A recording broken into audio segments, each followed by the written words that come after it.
Hello and welcome to the Angelati studio here at EMART. I'm joined now by Etienne for Reuniwatt. And Etienne, firstly, thank you for making the time to be Okay. here. And I somewhat hijacked Etienne because their stand is right next to the studio, and I was looking at it and I said, well, that sounds interesting. So tell us, Etienne, a little bit about what Reuniwatt do and what you do within the company as well. Hi.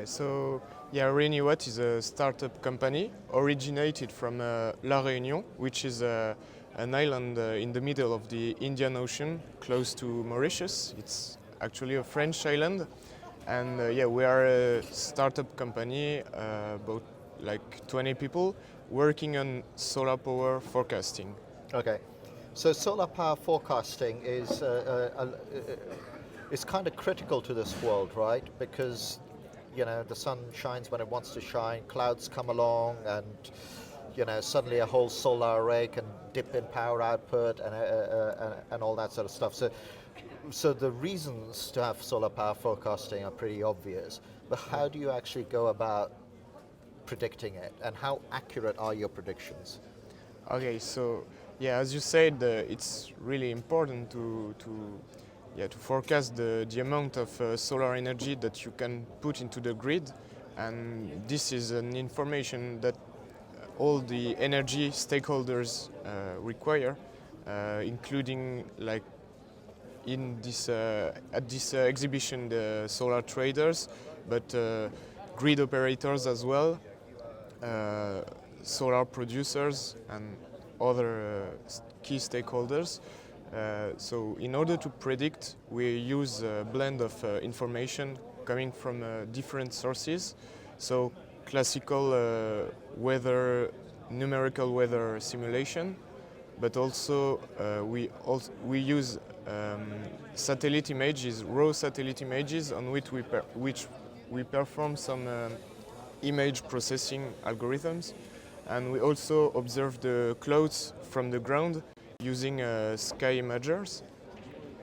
So, So you're looking at the clouds yeah, from the bottom and from the top yeah, at the same time in real time, yeah.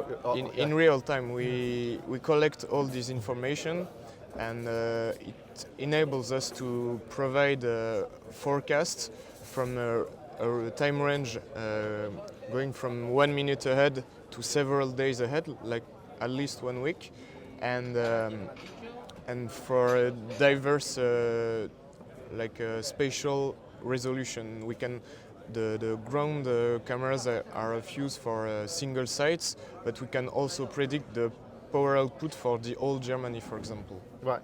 And so when you do this sort of work, and you said, okay, we can predict a minute ahead, that's probably pretty accurate, Yeah.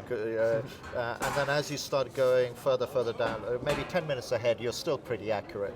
But Yeah. a week ahead, I mean, how accurate is that? Yeah, actually, the accuracy decreases as further you watch in the time. But the thing is, depending on the needs, you don't need the same accuracy. But it's the big question in the world of solar forecasting, including the companies, but also the academic researchers that work on the topic. And this is a big question. Yeah, in a nutshell, I guess we can uh, have like we can go under 20% at 1 day ahead, but it depends on the metrics, the location of the site. If you are in a tropical island, it will be more complicated because of the specific climate. So there are many parameters, and it's quite difficult to announce like an absolute Are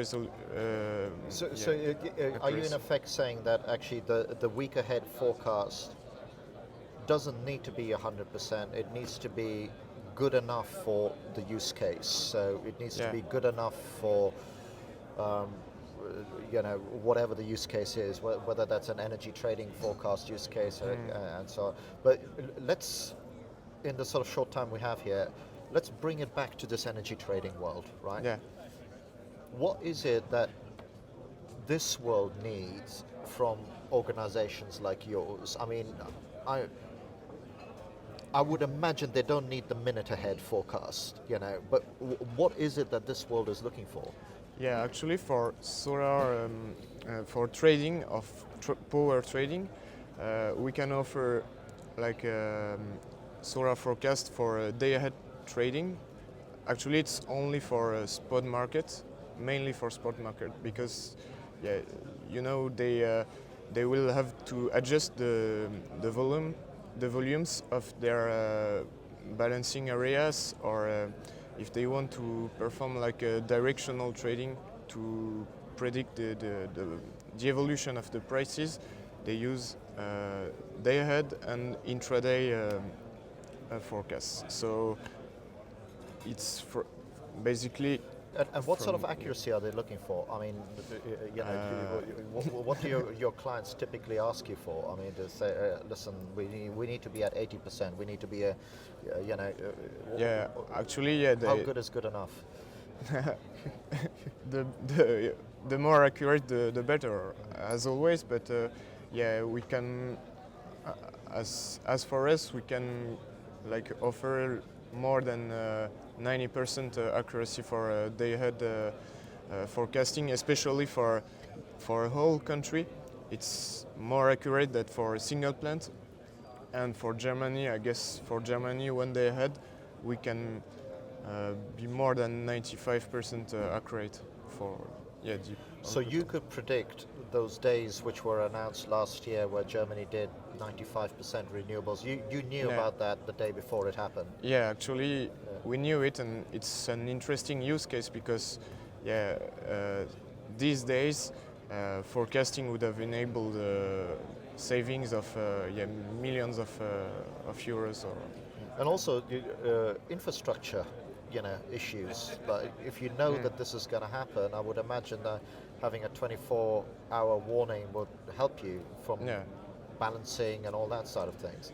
Yeah, definitely. Solar forecasting is an interesting tool for TSOs and DSOs, so grid operators. And I like to quote the example of the solar eclipse that happened in March this year. Mm-hmm. And this was an event that grid operators they were worried about it, right? Yeah, they were worried, but they knew it and they prepared it for months or even years before. And when it happened, they were ready and they faced it successfully. But yeah, I like to say that every day when the clouds hide the sun, it's like micro eclipses that happen anytime, anywhere, and that are much more difficult to predict. And this is what the grid operators have to face. And this is how we can help them. Well, look, Etienne, thank you for taking the time to be here. You win my award for having the best HQ location ever of anybody who I've interviewed. So I'm going to try and wrangle a visit. But also, it's fascinating to hear about where you guys can go with your accuracy on the sort of day-ahead spot market. So Etienne, once again, thank you for taking the time, and thank you as well for watching. Thank you so much. Bye.